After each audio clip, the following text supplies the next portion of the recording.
2026 সালে এই মহাকাশে এমন কিছু ঘটনা ঘটতে চলেছে যেগুলো আপনি একবার মিস করলে আর জীবনেও দেখতে পাবেন না। 3 জানুয়ারি 2026 আকাশে হবে সুপার মুন, যেখানে আপনি চাঁদকে দেখবেন অনেক বড় এবং অনেক কাছের। 17 ফেব্রুয়ারি সূর্যকে দেখাবে আগুনের রিং এর মতো। এটাই অ্যানুয়াল সোলার ইক্লিপস, যাকে বলে রিং অফ ফায়ার, একদম সিনেমার মতো। 28 ফেব্রুয়ারি আকাশে ঘটবে প্ল্যানেট প্রেড।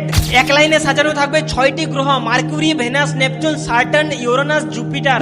সূর্য ডোবার পর পশ্চিম আকাশে খালি চোখেই দেখতে পাবেন। 3 মার্চে হবে লুনার ইক্লিপস, যেখানে চাঁদ নিজে নিজেই লাল হয়ে যাবে, একদম ব্লাড মুনের মতো ভয়ঙ্কর সুন্দর। 17-18 নভেম্বরে হবে লিওনিড মেটর শাওয়ার, যেখানে রাতের আকাশে দেখতে পাবেন প্রতি ঘন্টায় 10 থেকে 15টি উল্কা। মনে হবে আকাশ থেকে আগুনের বৃষ্টি পড়ছে। এই ঘটনাগুলি শুধু দেখার না, এগুলো অনুভব করার। তাই 2026 সালে এই তারিখগুলি একদমই মিস করবেন না। ভিডিওটি অবশ্যই সেভ করে রাখুন আর আকাশের দিকে তাকাতেও ভুলবেন না। আর এ ধরনেরই ভিডিও দেখার জন্য চ্যানেলটিকে অবশ্যই সাবস্ক্রাইব করুন।